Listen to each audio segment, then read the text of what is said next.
नमस्कार, स्वागत है आप सभी का एम न्यूज़ में। और आज सियासत के संग्राम में आज हम आपको ऐसे शख्स से मिलवाएंगे जो कि पूर्व एडिशनल कमिश्नर भी हैं और अब राजनीति में हैं। परिवार पूरा वेल एजुकेटेड, वेल सेटल्ड है और इनका पूरी राजनीति से पुराना इतिहास रह चुका है। पिताजी काफ़ी पहले से ही राजनीति में रहे हैं, वो भी समाजवादी पार्टी से।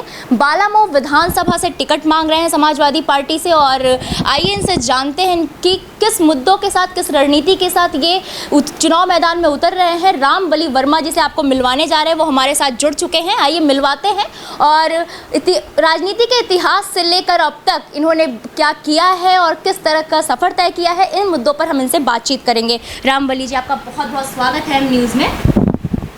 सबसे पहले तो हमारे दर्शक ये जानना चाहेंगे कि आपने चर्चा के दौरान, बातचीत के दौरान कई बार जिक्र किया कि आपके पिताजी का संबंध समाजवादी पार्टी से काफ़ी पहले से रहा है और आपका राजनीति में पिताजी का इतिहास काफ़ी पुराना है। तो इसके बारे में हमारे दर्शक जानना चाहेंगे कि आपके पिताजी राजनीति में कब से जुड़े, कैसे, किस तरह से लोगों से जुड़े और समाजवादी पार्टी से कब से जुड़े, इन सब के बारे में हमारे दर्शक जानना चाहेंगे।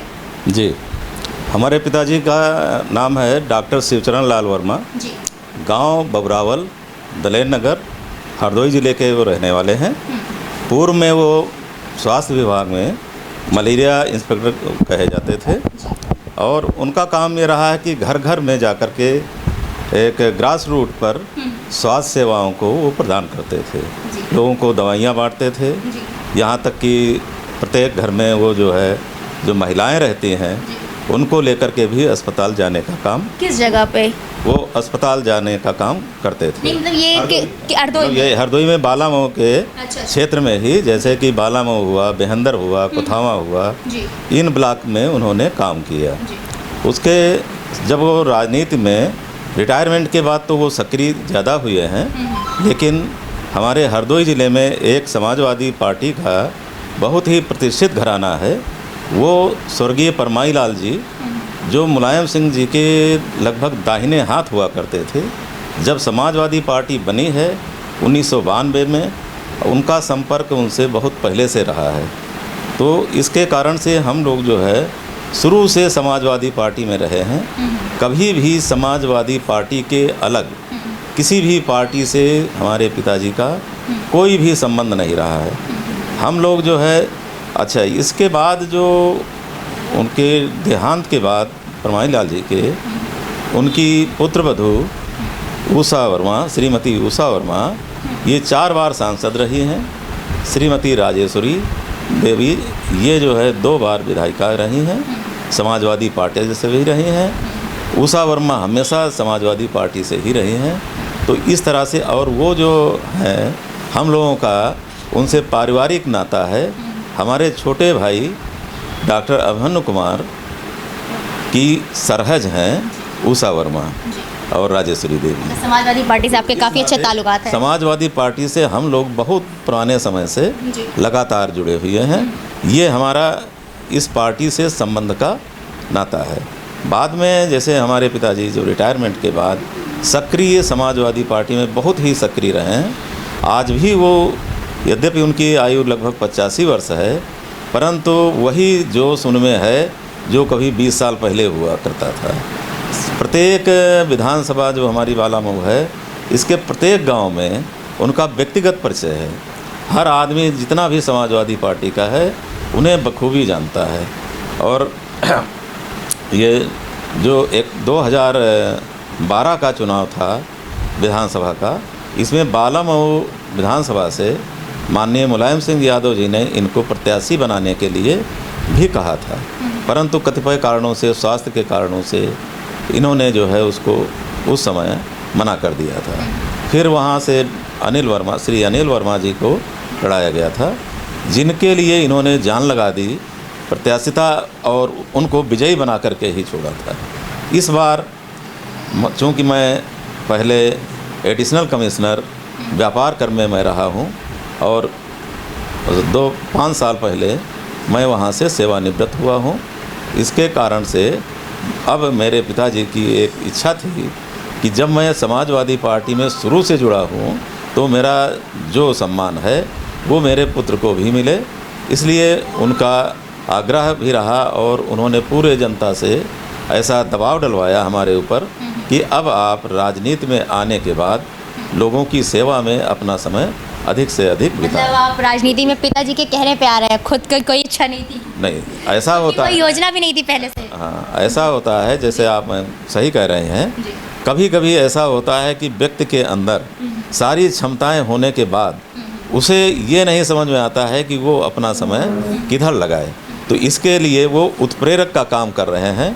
जैसे कि रामायण में भी कहा गया है कि हनुमान जी के पास इतना बल था कि उनको पता ही नहीं था कि वो क्या कर सकते हैं। तो जब समुद्र लांघने की बात आई तो वो गुमसुम बैठे हुए थे, तब जामवंत ने उनको जो है याद दिलाई कि आपके अंदर इतना बल है, आप ही केवल समुद्र पार कर सकते हैं। तो वही स्थिति कतिपय हमारी भी है, हमारे अंदर क्या क्षमताएं हैं, ये सबका उत्प्रेरक का काम पिताजी ने किया।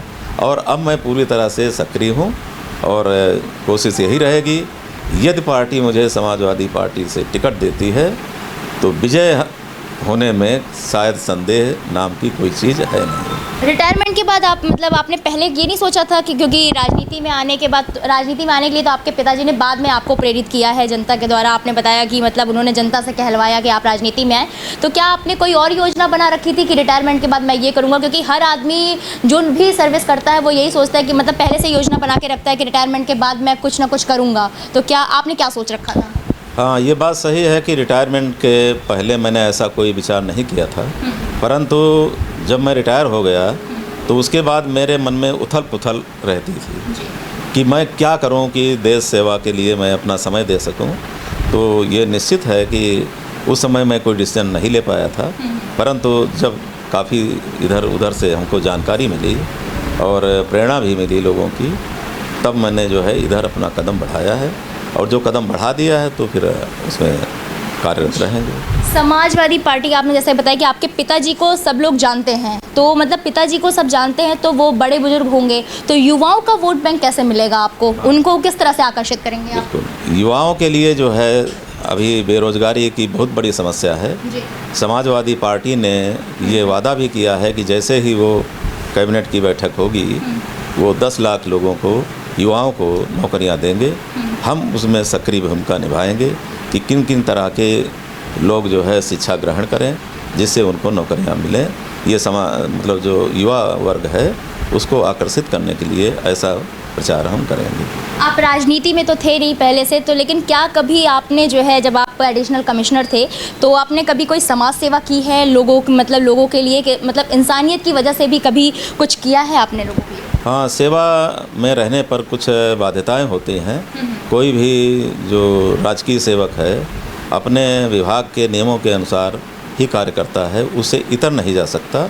लेकिन हम वाणिज्य कर विभाग, व्यापार कर विभाग में कार्यरत रहे हैं, जहाँ पर भी उद्देश्य यही था कि अधिक से अधिक हम लोग कर संग्रह करें। कर संग्रह करने का मतलब है कि ऐसे वर्ग को जो धनाढ्य है और टैक्स चोरी कर रहा है उससे कर वसूला जाए।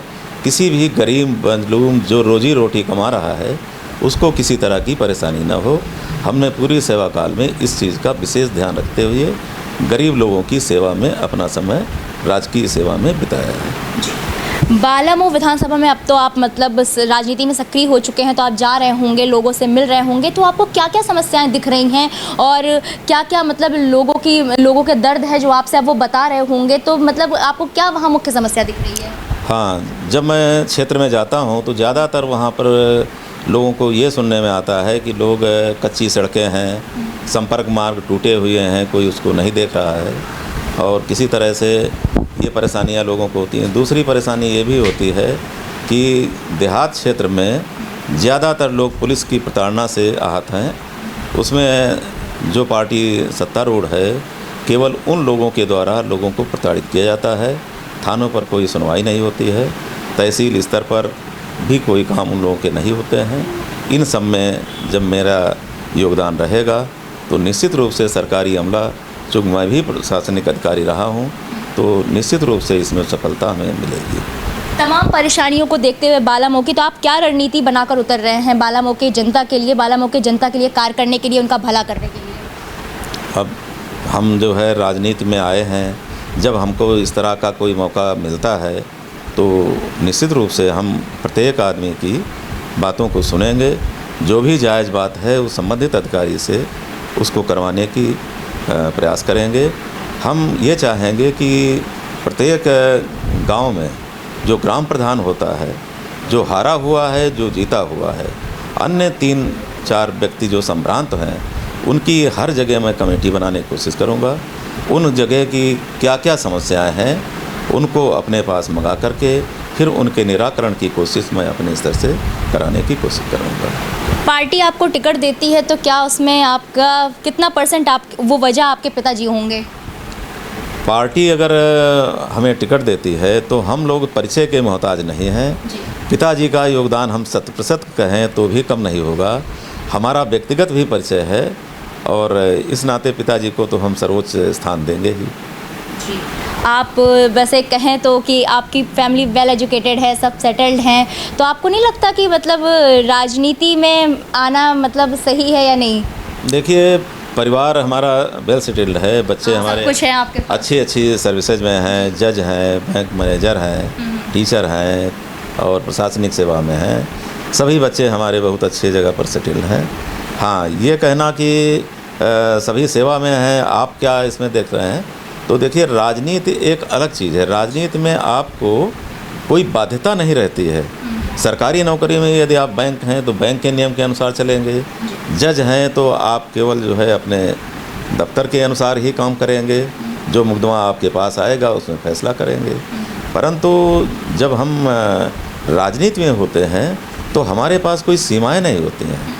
हम प्रत्येक फील्ड के बारे में जो भी किसी तरह से आहत है उसकी सेवा के लिए हम तत्पर रहते हैं, कर सकते हैं। जी, आप भी शिक्षित हैं, घर वाले भी शिक्षित हैं, तो क्या इसका लाभ कहीं ना कहीं जनता को मिलेगा?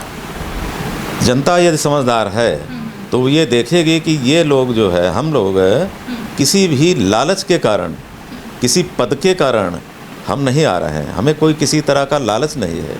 हमें केवल एक अवसर की तलाश है कि हम जनता की अधिक से अधिक सेवा कर सकें। इस बात को यदि जनता समझ लेगी तो हमें निश्चित रूप से मौका वो देना चाहेगी।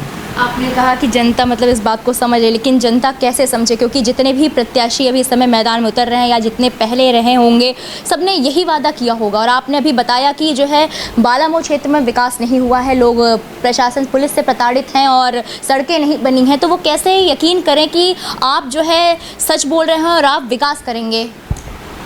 ये सच बोलना और झूठ बोलना ये तो समाज में जो भी व्यक्ति परिवार है उसके बारे में सभी को ज्ञात है कि कौन सा परिवार किस तरह से प्रतिष्ठित है या नहीं है।